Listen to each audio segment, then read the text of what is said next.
Obiekty, które widzieliście na początku filmu, to tylko część dziedzictwa pewnej wyjątkowej miejscowości. W tym filmie wybierzemy się w podróż po Rytwianach. Opowiem o ich historii oraz teraźniejszości, odwiedzając zarówno istniejące, jak i nieistniejące już zabytki. Rytwiany, znane i nieznane. Wieś możnowładców.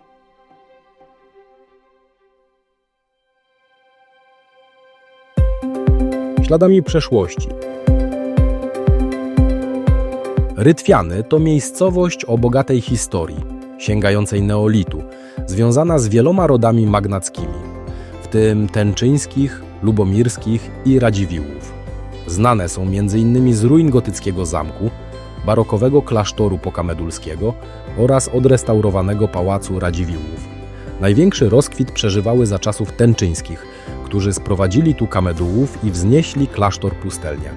Rytwiany to wieś w Polsce, położona w województwie świętokrzyskim, w powiecie staszowskim, w gminie Rytwiany. Jest położona nad rzeką Czarną Staszowską, 5 km na południowy wschód od Staszowa i 14 km na północny zachód od Połańca. Przez wieś przechodzi szlak turystyczny zielony z Hańczy do Pielaszowa, 110 km.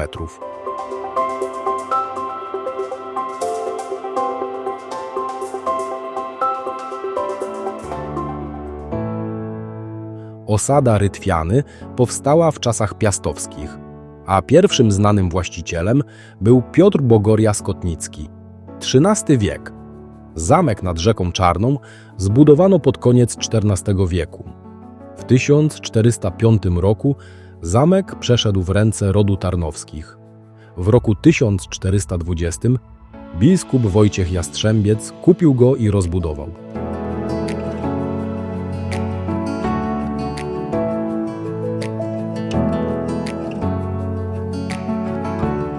Nikt tak naprawdę nie wie, jak wyglądał zamek. Nie zachował się obraz z widokiem zamku. Ocalał jedynie fragment narożnika zamku. Można jedynie spróbować wyobrazić sobie jego dawny wygląd. Może tak wyglądał.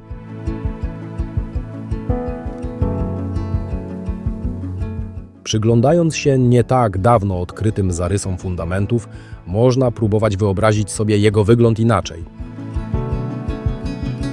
Spróbowałem naszkicować swoje wyobrażenie wyglądu zamku. Może mniej więcej tak wyglądał? Kto to wie?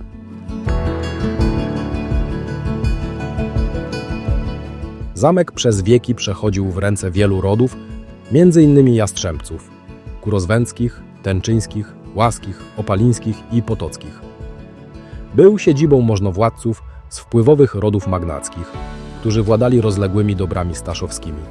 Jeden z nich, Hieronim Łaski, jest tym, któremu przypisuje się lokację miasta Staszowa na prawie magdeburskim w okresie między 1510 a 1527 rokiem. W XVI i XVII wieku zamek stał się magnacką rezydencją i ośrodkiem kulturalnym, zwłaszcza za sprawą Jana Tęczyńskiego i Łukasza Opalińskiego. Podczas potopu szwedzkiego Łukasz Opaliński wraz z liczną załogą obronił zamek, który niestety uległ poważnym uszkodzeniom. Szczęśliwie ocalała słynna biblioteka Opalińskiego. Po śmierci Opalińskiego zamek stopniowo tracił na znaczeniu. Wojny, plądrowania i zaniedbania doprowadziły do jego ruiny. Zniszczenia zamku musiały być na tyle poważne, że syn Łukasza Stanisław Opaliński pod koniec wieku przeniósł swą siedzibę do Łubnic. W XIX wieku zamek pełnił jeszcze ograniczoną funkcję, ale z czasem został opuszczony i ostatecznie rozebrany przez Potockich.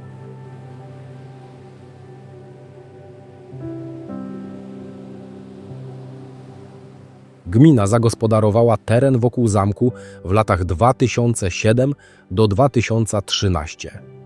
Tak wyglądał teren zamku jeszcze w roku 2012. Obecnie zamek i park stanowią atrakcję turystyczną.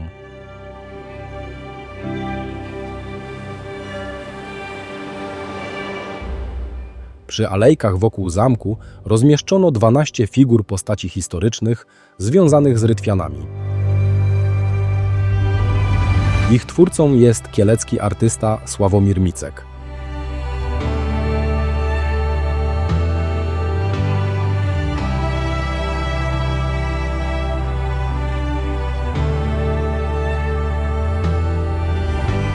Informacje o zamku oraz postaciach przedstawionych na rzeźbach w parku są dostępne na tablicach informacyjnych.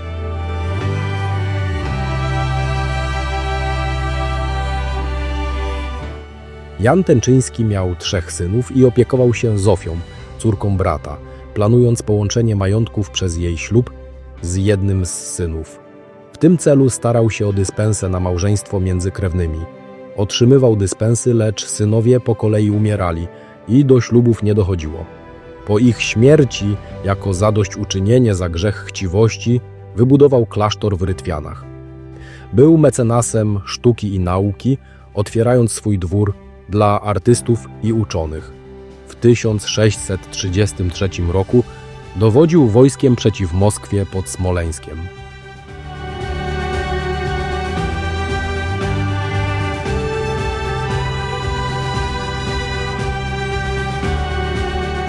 Łukasz Opaliński osiadł w Rytwianach, gdzie stworzył jedną z największych prywatnych bibliotek w Polsce.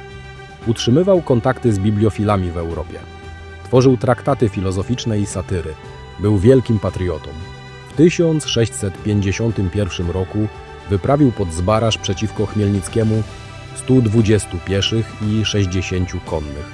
W 1653 roku wraz z załogą 1200 osób obronił zamek w Rytwianach przed wojskami Jerzego Rakoczego. Zamek w Rytwianach był też związany z postacią Tadeusza Kościuszki. W czasie insurekcji kościuszkowskiej w roku 1794 naczelnik miał w nim tymczasową kwaterę. Niezwiązany już z zamkiem, ostatni właściciel dóbr rytwiańskich, książę Artur Mikołaj Antoni Radziwiłł. W wojnie polsko-bolszewickiej 1919 do 1921 odznaczył się męstwem i 3-krotnie został uhonorowany Krzyżem Walecznych. Po wojnie zarządzał majątkiem w Rytwianach. Zmodernizował infrastrukturę, zakładając stawy rybne i elektryfikując majątek oraz część wsi. Zatrudnił wielu bezrobotnych, wspierając rozwój gospodarczy miejscowości. W 1939 roku, dowodząc kompanią w II Pułku Piechoty Legionów, walczył w kampanii wrześniowej. Zginął bohatersko pod Ołtarzewem podczas próby przebicia się do Modlina. Pośmiertnie odznaczony Orderem Virtuti Militari, został pochowany w rodzinnej krypcie klasztoru w Rytwianach.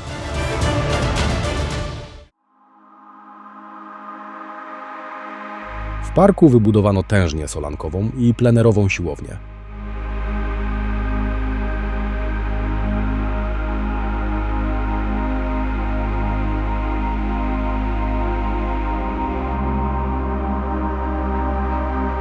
Jest też zamkowy plac zabaw dla dzieci.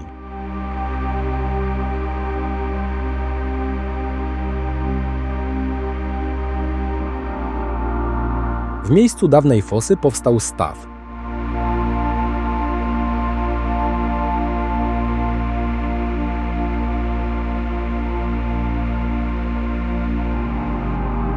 Nad stawem powstało wodne kino plenerowe.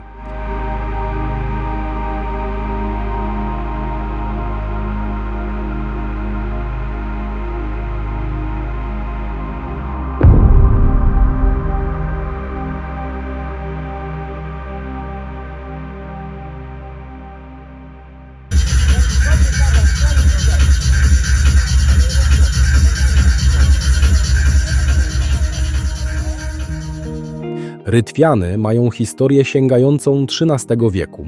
W najstarszym okresie miejscowość ta należała do parafii Staszów. W 1410 roku biskup Wojciech Jastrzębiec wybudował drewniany kościół pod wezwaniem świętego Wojciecha, który istniał do 1818 roku. W XVII wieku zbudowano klasztor Kamedułów, który funkcjonował jako klasztor do 1864 roku.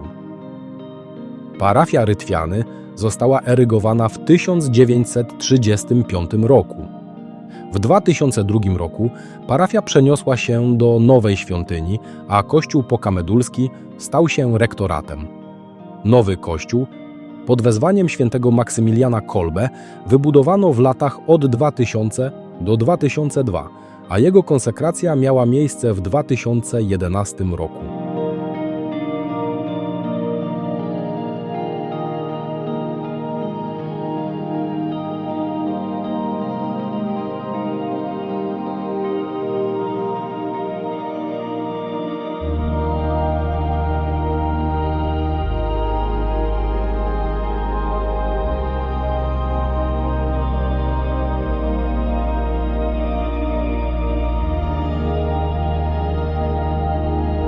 Po drodze widoczny jest Krzyż Powstańców 1863 z kamienną tablicą z napisem Mogiła Powstańców 1863. W głębi lasu jest ich mogiła. Biskup krakowski Tomasz Oborski jechał tędy, aby 27 września 1637 roku dokonać konsekracji kościoła pod wezwaniem zwiastowania Najświętszej Maryi Panny. Zauroczony kolorem jesiennego lasu, nadał pustelni nazwę Pustelnia Złotego Lasu.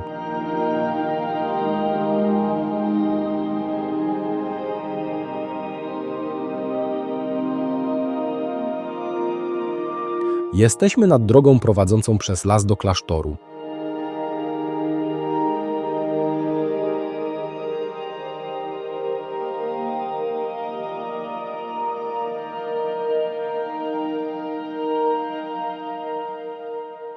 Około 600 metrów przed klasztorem, kilkadziesiąt metrów od drogi, stoi w lesie kapliczka Matki Bożej Fatimskiej. Wybudowana w 2004 roku jako pamiątka nawiedzenia pustelni Złotego Lasu przez kopię cudownej figury Matki Bożej Fatimskiej. Miejsce, na którym stoi kapliczka, emanuje spokojem i niepowtarzalnym urokiem, sprzyjając zadumie, wyciszeniu i kontemplacji. Strumień od źródełka pod kapliczką nazywa się Browarek. W tym miejscu była studnia z bardzo dobrą wodą.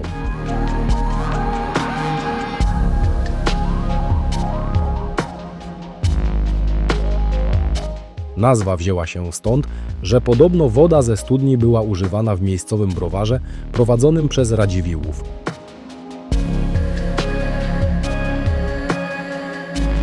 Pustelnia Złotego Lasu w Rytwianach przez ponad 2 wieki była ośrodkiem życia pustelniczego. Jednak zniszczenia i trudne wydarzenia historyczne, w tym kasacja zakonu kamedulskiego w 1820 roku, doprowadziły do jej upadku. W 1925 roku świątynia stała się kościołem parafialnym, a w 2001 roku ustanowiono tam diecezjalny ośrodek kultury i edukacji Źródło. Dzięki wsparciu Unii Europejskiej odrestaurowano zabudowania. Powstało w nich relaksacyjno-kontemplacyjne centrum terapeutyczne SPES, które pomaga osobom dotkniętym problemami cywilizacyjnymi.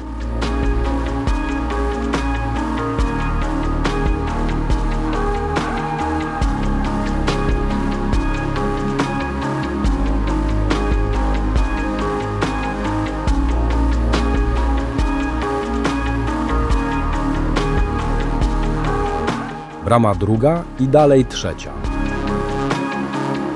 Brama pierwsza, zewnętrzna, jest od zachodu. Drzwi kościoła są dokładnie w osi bram pierwszej, drugiej i trzeciej.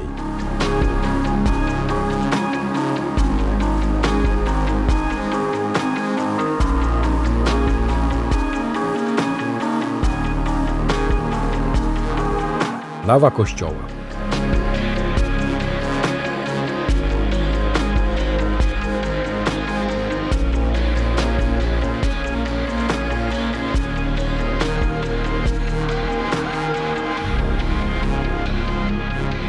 Tajemnicza figura woskowa Anny Dziulanki, ukryta w zakrystii klasztornego kościoła od 1690 roku, świadczy o niezwykłym uczuciu Stanisława Łukasza Opalińskiego, jednego z najbogatszych magnatów Rzeczypospolitej, do prostej kobiety. Ich miłość pokonała społeczne bariery, pozostając trwała i niezłomna mimo wszelkich przeciwności.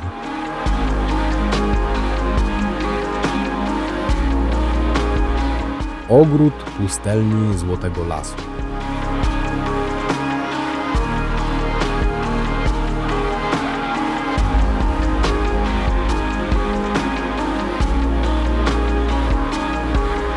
Oprócz kościoła znajdują się tu hotel, restauracja oraz sala konferencyjna, a w okolicy czekają na turystów liczne atrakcje.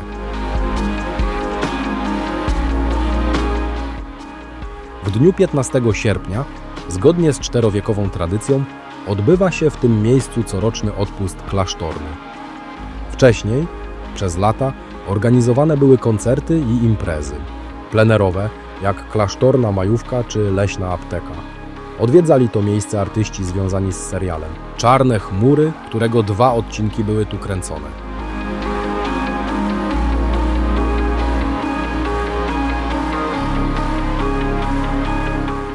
Jest tu teraz muzeum serialu Czarne chmury. Występowali artyści tacy jak Eleni, Alicja Majewska, Piotr Rubik czy niezapomniany Zbigniew Wodecki.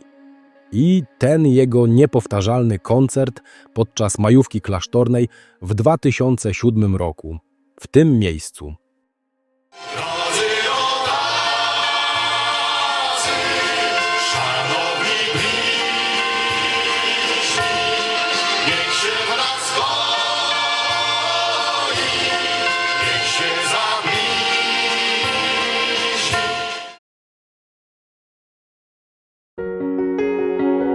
Pustelnia Złotego Lasu to dziś miejsce, gdzie spokój i harmonia natury sprzyjają wypoczynkowi i refleksji. To także przestrzeń, która pozwala zadbać o zdrowie duszy i ciała.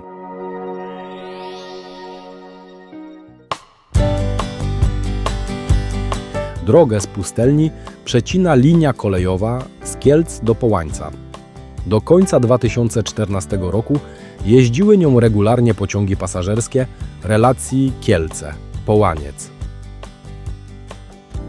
Spośród właścicieli Rytwian najbardziej do rozwoju gospodarczego wsi i jej dobrobytu przyczynili się Potoccy i Radziwiłłowie. Dzięki nim Rytwiany w okresie XIX i pierwszej połowy XX wieku nabrały rolno-przemysłowego charakteru. Na zdjęciu widać lokalizację zakładów i obiektów takich jak zakłady naprawcze, tartak, gorzelnia, cegielnia, folwarczne budynki gospodarcze.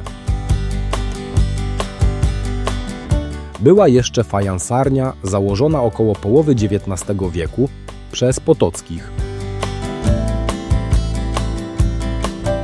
Manufaktura produkowała wyroby ceramiczne jak talerze, patery, wazony oraz figurki zwierząt. W 1944 roku spłonęły akta fabryki i niewiele dziś o niej wiadomo. Istnieje przypuszczenie, że fajansarnia mieściła się w okolicy cegielni. Mapa nie obejmuje cukrowni, która już nie istnieje, oraz młyna i elektrowni. Młyn i elektrownia istnieją, ale są już nieczynne.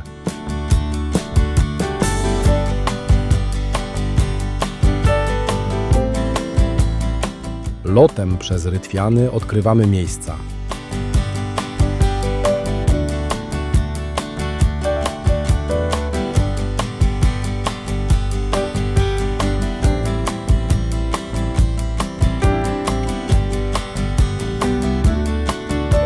W drugiej połowie XIX wieku Potoccy wznieśli młyn wodny w Grobli, na odnodze rzeki Czarnej. Herb Potockich – pilawa na szczycie frontowej ściany młyna. W pierwszej połowie XX wieku Radziwiłłowie dobudowali elektrownię. Stąd 2 herby. Herb Trąby Radziwiłłów i Pilawa Potockich. Turbinę o mocy 40 kW zainstalowano w roku 1930. Zasilała ona w energię elektryczną młyn, majątek i część wsi. Młyn zmodernizowano i zastąpiono napęd wodny elektrycznym. Elektrownia pracowała do roku 1950. Dom młynarza koło młyna wybudował Maciej Radziwiłł w roku 1911. Do obejścia przynależały też stodoła i obora.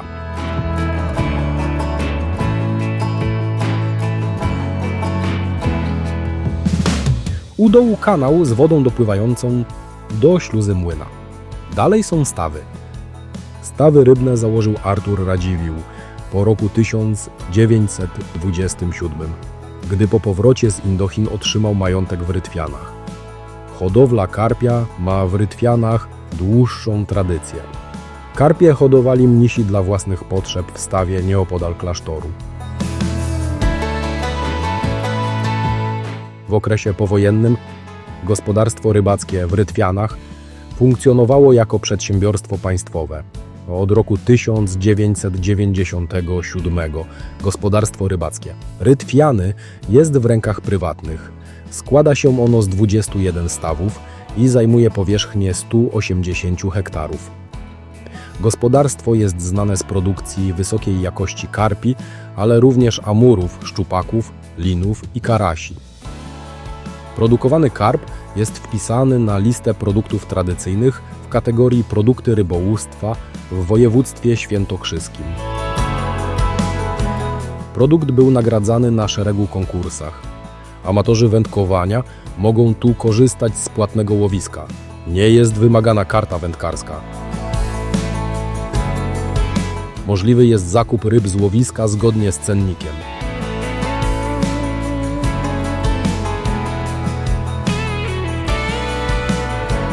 Do dyspozycji jest restauracja i hotel.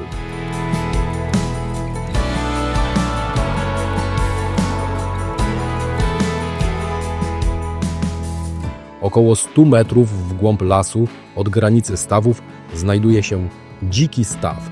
Rezerwat przyrody Dziki Staw o powierzchni 6,74 hektara utworzono w roku 1998.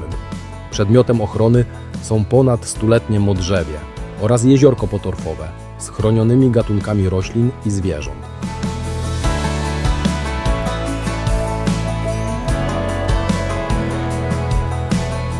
Z góry można dostrzec, że za stawami rośliny układają się w wyraźnie zaznaczoną linię.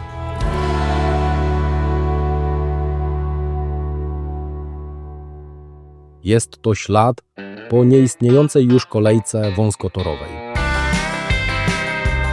Lecimy nad nasypem, po którym biegły tory kolejki wąskotorowej. Od Szczucina do Bogorii i dalej Jędrzejowa Ostrowieckiego. Częścią tej trasy jest odcinek Rytwiany, Staszów. Odcinki Staszów, Rytwiany, Sichów i inne powstały w roku 1923 jako część większej sieci wąskotorówek. Kolej wąskotorowa służyła głównie przemysłowi, w tym cukrowniom i gorzelniom oraz lokalnemu transportowi ludzi. W czasach największego rozwoju umożliwiała przewóz buraków, węgla i innych towarów, a także była modernizowana. Jednak w latach 70. rozpoczął się jej upadek z powodu budowy kolei normalnotorowej i zmniejszenia liczby pasażerów. Ostatecznie w latach 90. zlikwidowano większość linii, a po rytwiańskiej kolejce pozostały jedynie eksponaty w Muzeum Ziemi Staszowskiej. Budowę kolejek na Ziemi Staszowskiej zapoczątkowali Radziwiłłowie. Wykorzystywali je do transportu buraków z plantacji nadwiślańskich do cukrowni oraz drewna i torfu do gorzelni i cegielni. Ich innowacyjność i inwestycje w kolej stworzyły podstawy rozwoju regionalnej sieci, w tym linii przez Rytwiany. Nie ma śladu przejazdu kolejki przez jezdnię.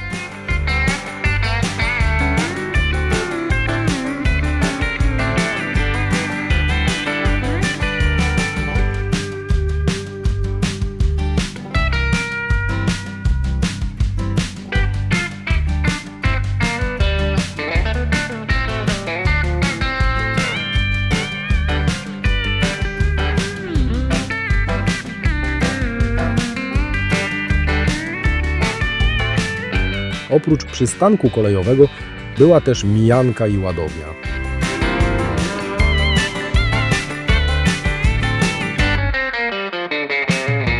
Budynek dworca jest obecnie mocno zarośnięty. Z drogi prawie niewidoczny.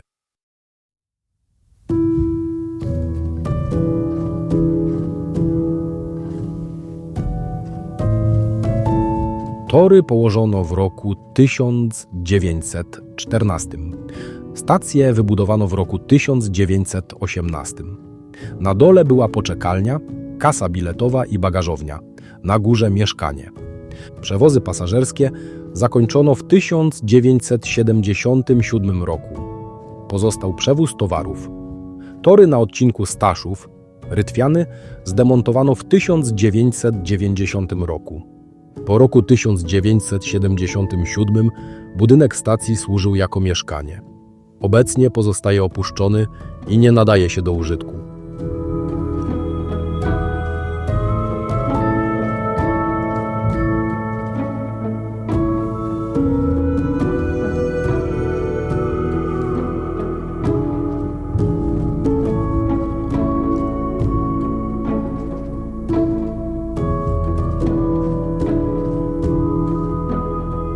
Zabytkowy pałac pochodzący z przełomu XIX i XX wieku.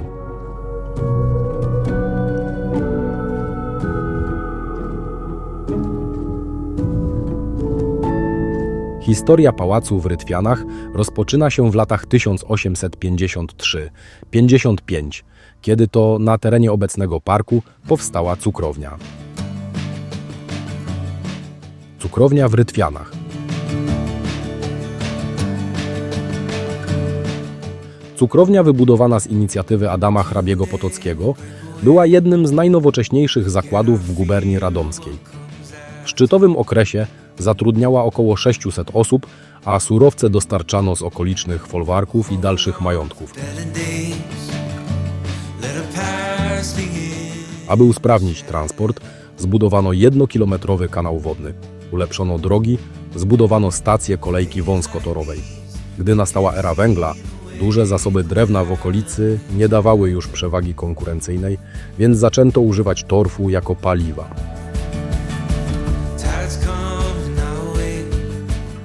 Torf pozyskiwano w lasach golejowskich z wyrobisk odległych o 5 km. Grube pokłady torfu utworzyły się w zapadliskach krasowych. Po wyrobiskach pozostały jeziorka wykorzystywane obecnie rekreacyjnie. Torf był wykorzystywany głównie w rytwiańskiej cukrowni i gorzelni. Eksploatacja torfu trwała 60 lat. Cukrownia była ulokowana na terenie dzisiejszego parku otaczającego Pałac Radziwiłłów. Mimo początkowych sukcesów technologicznych i nagród za jakość cukru, cukrownia stopniowo traciła na konkurencyjności. Przyczyną tego były problemy energetyczne oraz trudności w zaopatrzeniu w buraki cukrowe. W 1924 roku próbowano oddać cukrownię innej firmie, a w roku 1925 została ona spalona przez konkurencję. Wkrótce po tym cukrownię rozebrano. W czasie funkcjonowania cukrowni był tu kantor, dział administracyjno-księgowy oraz mieszkanie dyrektora. Źródła podają, że był tu też magazyn cukru. Budynek kantoru ocalał i książę Artur Radziwiłł przekształcił go w rezydencję dla swojej rodziny. Od roku 2012 pałac jest 3-gwiazdkowym hotelem. Wcześniej funkcjonował jako hotel pracowniczy elektrowni imienia Tadeusza Kościuszki w Połańcu. Pałac jest otoczony 6-hektarowym parkiem. Założenie pałacowo-parkowe powstało w latach 1927-29.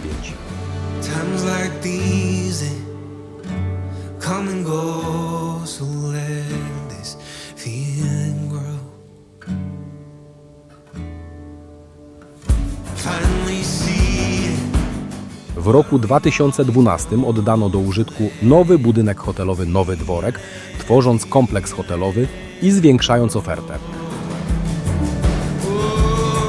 Hotel Rytwiany, Nowy Dworek. Hotel Rytwiany, Pałac.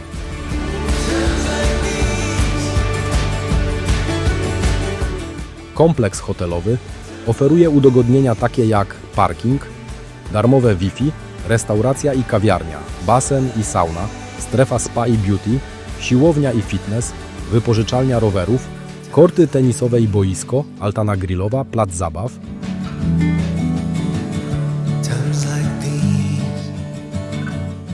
Na tym terenie jeszcze w początku lat 80. był stary sad owocowy. Budynek przed małym dworkiem to oficyna pałacowa, wybudowana w latach 1927-29. Razem z budynkami inwentarskimi pełnił funkcję zaplecza gospodarczego pałacu. Po II wojnie światowej został przekształcony na warsztaty. W 1987 roku przeszedł generalny remont. Remont budynku warsztatów. Obecnie znajduje się w nim niepubliczny zakład opieki zdrowotnej, a w nim pracownia fizjoterapii. Zachował się przy pałacu też drugi budynek oficyny pałacowej.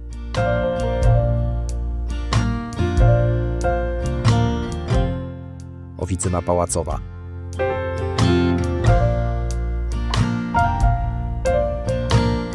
Obecnie jest to budynek mieszkalny.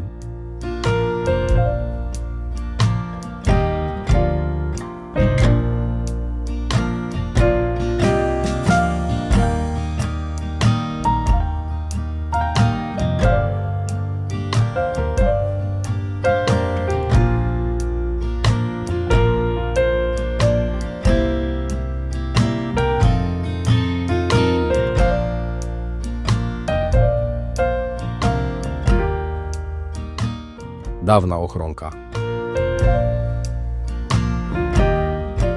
Ochronka wzniesiona przez Macieja Radziwiłła w 1906 roku. Do 1928 roku służyła jako przedszkole dla dzieci, pracowników dworskich i mieszkańców wsi. Następnie przekształcono ją w przychodnię Pomoc dla biednych, a w 1939 roku w kaplicę.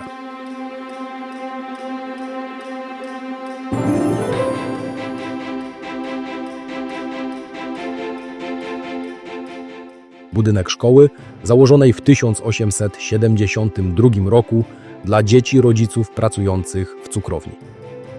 Wykorzystywana była jako szkoła filialna do czasu rozbudowy gmachu zbiorczej szkoły gminnej.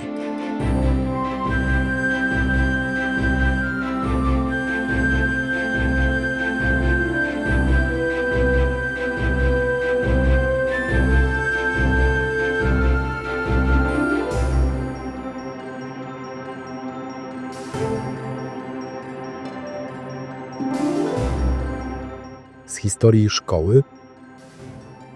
W 1816 roku z inicjatywy Izabeli Potockiej powstała w Rytwianach szkoła elementarna. W 1872 roku założono szkołę fabryczną dla dzieci pracowników cukrowni. Po roku 1918 szkoły połączono, tworząc 7-klasową szkołę podstawową. W 1973 roku otwarto nowy budynek szkolny, a w latach 90. wybudowano salę gimnastyczną. W 1999 roku powstało gimnazjum, a placówkę przekształcono w zespół szkół ogólnokształcących. W 2001 roku otwarto nowoczesny budynek, a w 2004 roku kompleks sportowy. Od 2003 roku szkoła obejmuje również przedszkole i liczy obecnie 21 oddziałów. Ze szkołą są związane 2 młodzieżowe kluby sportowe. Uczniowski Ludowy Klub Sportowy Gryf Rytwiany. Szkolny klub sportowy przy Zespole Szkół Ogólnokształcących w Rytwianach.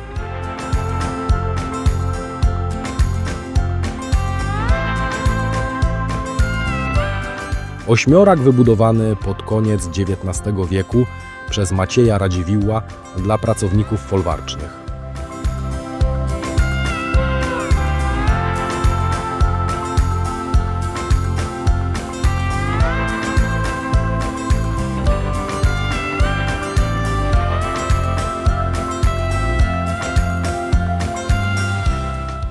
Dawny spichlerz.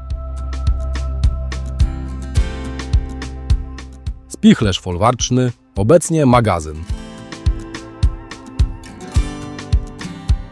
Z herbem Potockich.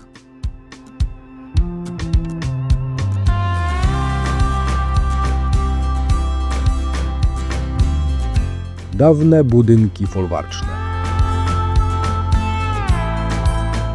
Dawna obora, a z tyłu po lewej, niewidoczna za drzewami, stoi stajnia.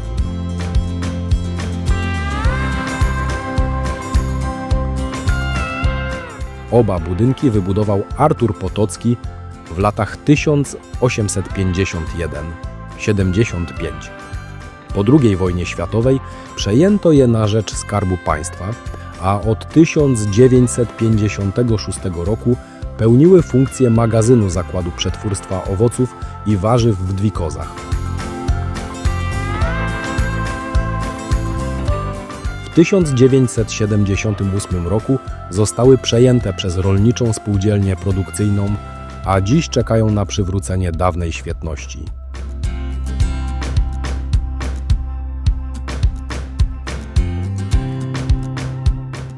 Dwór z początku XIX wieku, wybudowany przez Potockich od 1897 roku, należał do Macieja Radziwiłła, który zmienił go na rządcówkę. Po wojnie przejęty przez Skarb Państwa, a do końca lat 60. użytkowany przez RSW Dwikozy, później adaptowany na wielorodzinny dom mieszkalny. Po drugiej stronie ulicy jest Gminny Ośrodek Zdrowia w Rytwianach.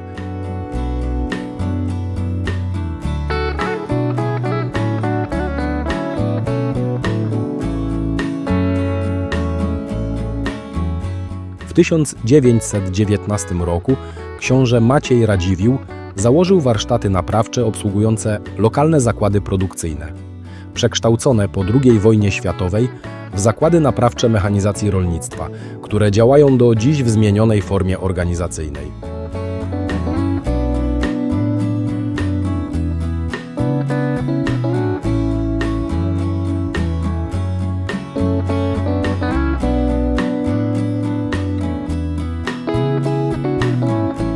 Gminne Centrum Kultury, Sportu i Informacji Turystycznej.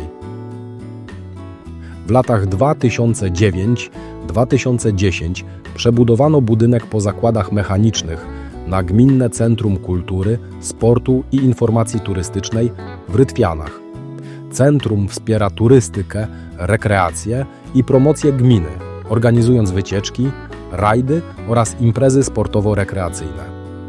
Organizuje również dla mieszkańców gminy zajęcia kulturalne, sportowe i turystyczne. Posiada m.in. salę widowiskową na 120 osób, świetlicę, pracownię komputerową i plastyczną, sale taneczne i do aerobiku. Prowadzi filię w Pacanówce, Podborku i Sydzynie oraz dysponuje mobilną sceną plenerową. W centrum funkcjonuje też biblioteka. Jest też plac zabaw dla dzieci w scenerii przemysłowej. Mają tu swój adres dwa z kilku stowarzyszeń działających w Rytwianach. Stowarzyszenie Nasze Rytwiany, Stowarzyszenie Lotnicze Rytwiany imienia Mieczysława Marcinkowskiego. Stowarzyszenie Lotnicze Rytwiany powstało w 2010 roku. Promuje ono sporty lotnicze, modelarstwo i nowinki techniczne. Widok z lotni. To ich podniebne rumaki. W 2010 roku rytwiańscy lotniarze dokonali niezwykłego wyczynu. Pokonali trasę 1052 km lecąc lotniami na wybrzeże. Zasługują na uznanie.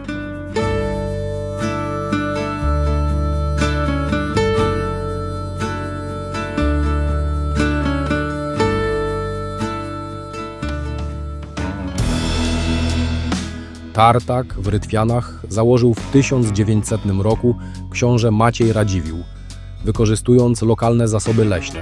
Tartak początkowo napędzany był maszyną parową, współczesna brama wjazdowa. Z czasem rozbudowany przez Artura Radziwiłła stał się jednym z ważnych zakładów przemysłowych Rytwian, obok cukrowni i gorzelni.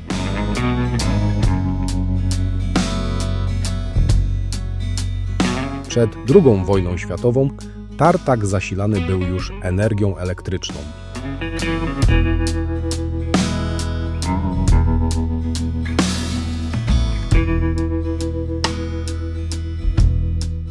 Stadion Baszta.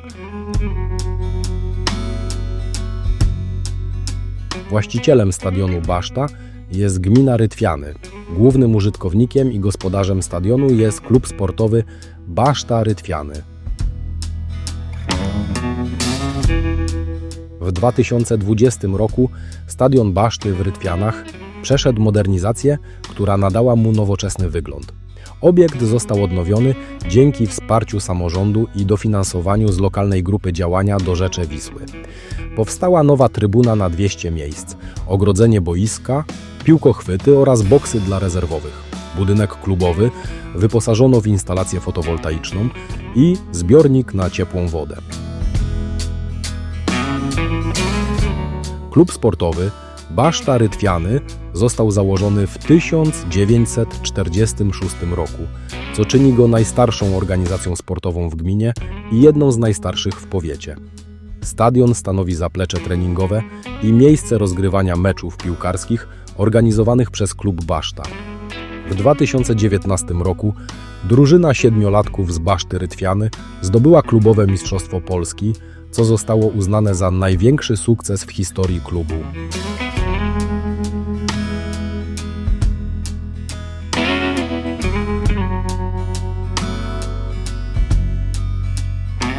Przy rzeczce zwanej Moczydlnicą, będącej lewym dopływem rzeki Czarnej, znajduje się przystań kajakowa.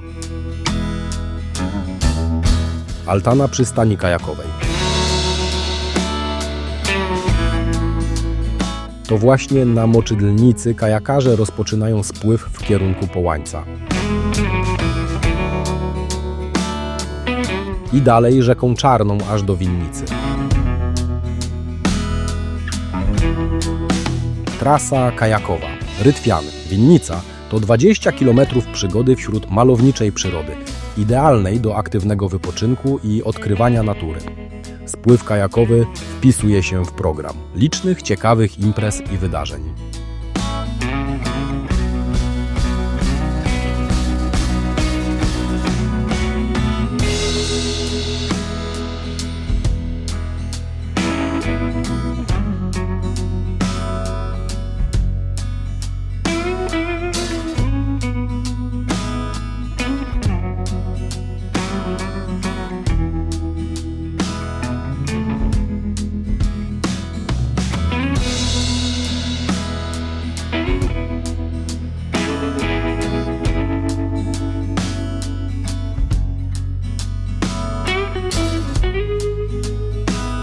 Dawna gorzelnia.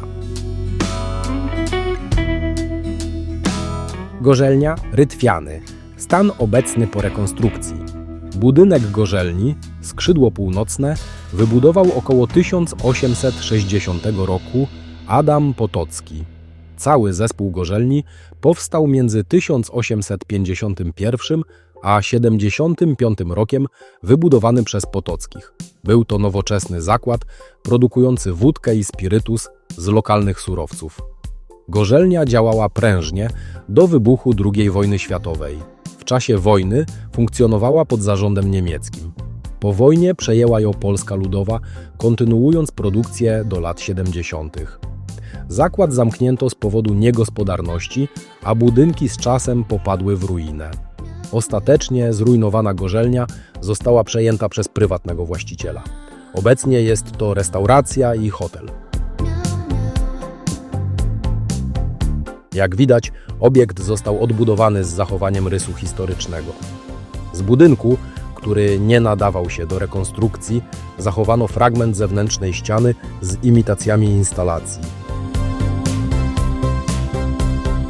Pozostawiono prawdziwy komin gorzelni.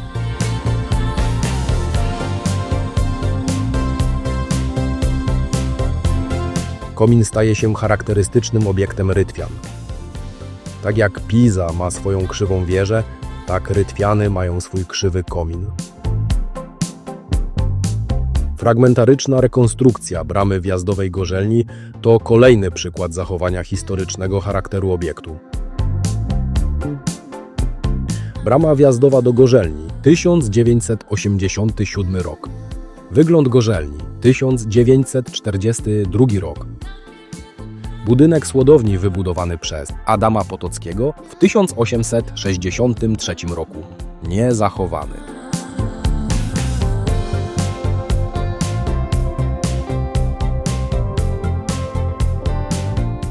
Stary magazyn.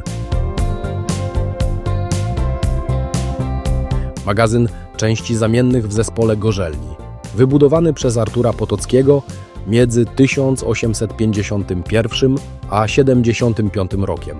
W okresie międzywojennym służył jako magazyn na parterze i mieszkania na piętrze. Po 1945 roku przejęty przez Skarb Państwa w latach 1946-75 mieścił piekarnie, sklepy i mieszkania. Dawny dom Gorzelanego.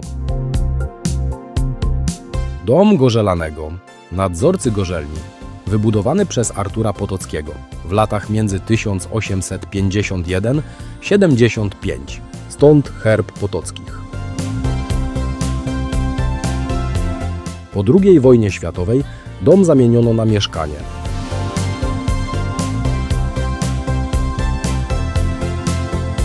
Czworaki przeznaczone na mieszkania dla pracowników Gorzelni.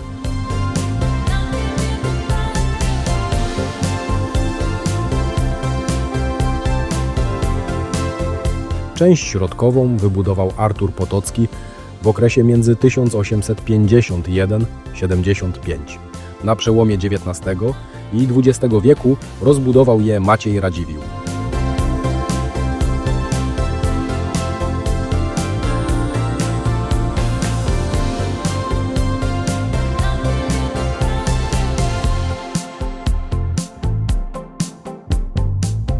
Budynek Nadleśnictwa Rytwiany. Budynek postawiony w pierwszej połowie XIX wieku. Rozbudowany pod koniec XIX wieku przez Macieja Radziwiłła z przeznaczeniem na leśniczówkę. Po wojnie od 1948 roku znajdował się w nim urząd gminy. Obiekt był w złym stanie, więc w 1988 roku wybudowano nowy budynek. Stary budynek wyburzono w ramach projektu Zagospodarowanie Centrum Miejscowości Rytwiany w latach 2009-2010.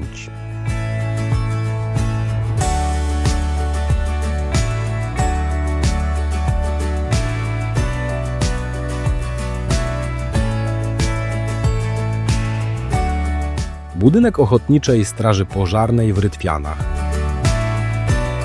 W roku 1998 jednostka OSP Rytwiany obchodziła stulecie swego istnienia.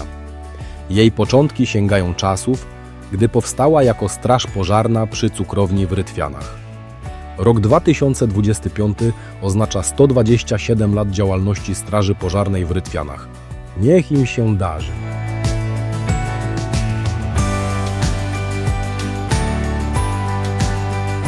Lecąc nad ulicą Klasztorną, zauważamy małą kapliczkę.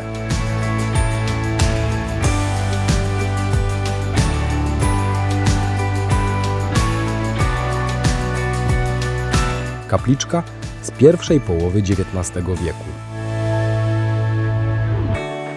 Druga zabytkowa kapliczka jest przy ulicy Armii Krajowej.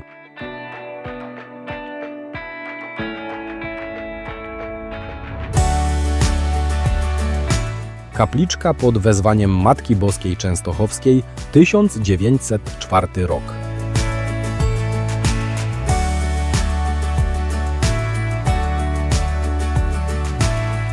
Cegielnia w Rytwianach. Przemysł ceglarski ma tu długą tradycję. Zaczął się już w XV wieku, kiedy odkryto tu złoża iłów krakowieckich, przystępując do budowy zamku. Z wytworzonej tu cegły powstały zamkowe mury. Obecne zabudowania cegielni zostały wzniesione w 1812 roku jako zakład ceglano-kaflany. Za czasów Macieja Radziwiłła zakład zmodernizowano, a zatrudnienie znalazło w nim 100 osób. Obecnie cegielnia znajduje się w rękach prywatnych. W cegielni zachowały się budynki pochodzące z czasów, gdy zakład znajdował się w rękach Radziwiłłów.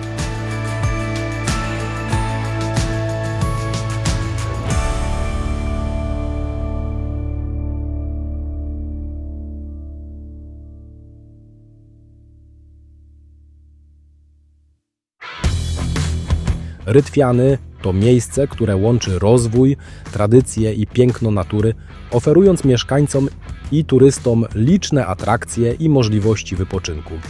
Co więcej, gmina organizuje cyklicznie wydarzenia, takie jak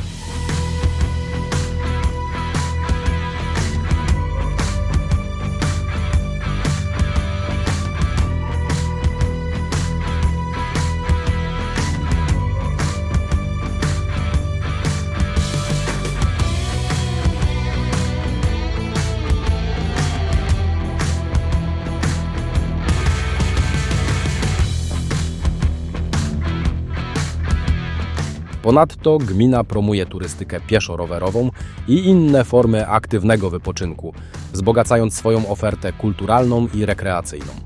Gminne Centrum Kultury i Informacji Turystycznej w Rytwianach organizuje wiele wydarzeń kulturalnych i sportowych na przykład. Oprócz pokazanych wcześniej w filmie miejsc, można znaleźć w pobliżu także inne atrakcje, które oferują ciekawe formy spędzania czasu.